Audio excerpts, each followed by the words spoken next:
Oh, hello. Today I wanted to talk about what we know about police interactions with youth.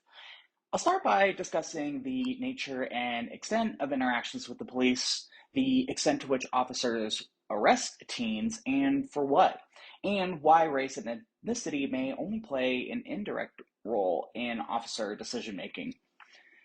So, police reform is really nothing new, and the past 200 years of policing in America has been witness to these promises and practices that tend to represent symbolic versus substantive change. In fact, at the onset of community oriented policing in the 1970s, there was a lot of emphasis on improving relationships between the community and the police. Yet, here we are in the 21st century hearing the same things from police despite the growing divide.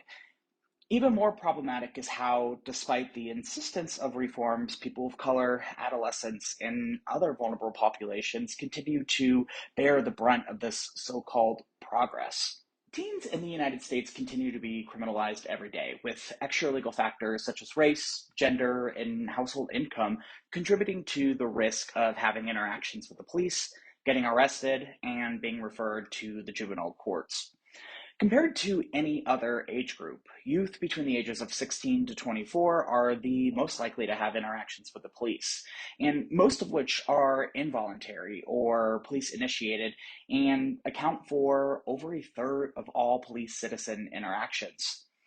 And there are a number of realities where youth interact with the police. Studies have found that around 18% of calls for service are from youth wishing to report a crime or suspicious activity or even seeking help. And youth may also encounter police because they, witnessed a crime or because they were a victim personally of a crime like child abuse or neglect.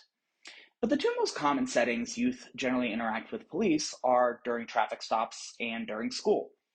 So, research has found that nearly 1 in 5 youth police interactions involve traffic stops, which makes sense considering teens are new drivers, they are relatively inexperienced, and, considering their thirst for risk taking, coupled with the dangerousness of distracted driving, there, there, there exists a need for guidance and accountability for teens on the road. Nevertheless, interactions that result in youth being arrested are actually only a small portion of interactions between the police and youth. In fact, in 2019, youths only accounted for 7% of all arrests in the United States. Youth also accounted for, only 10% of arrests for violent crimes, 11% for property crimes, and then only about 5% of arrests for substance abuse.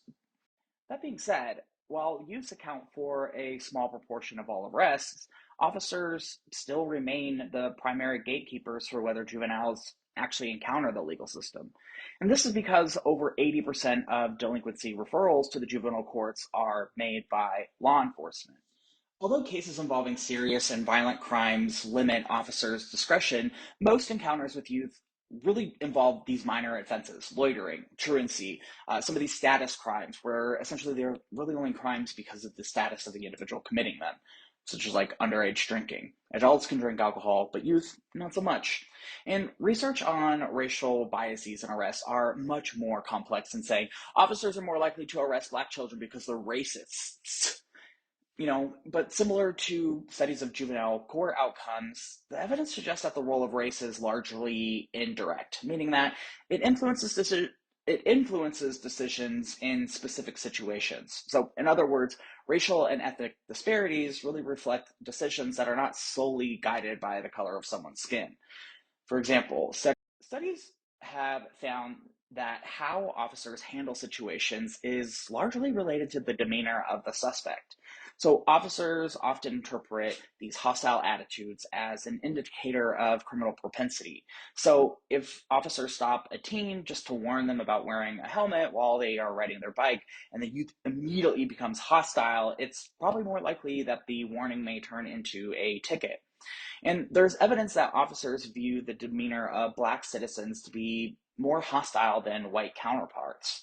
And when asked directly, minority youth feel like officers give white youth more chances and warnings, while they feel like they're treated much more harshly for the same behaviors.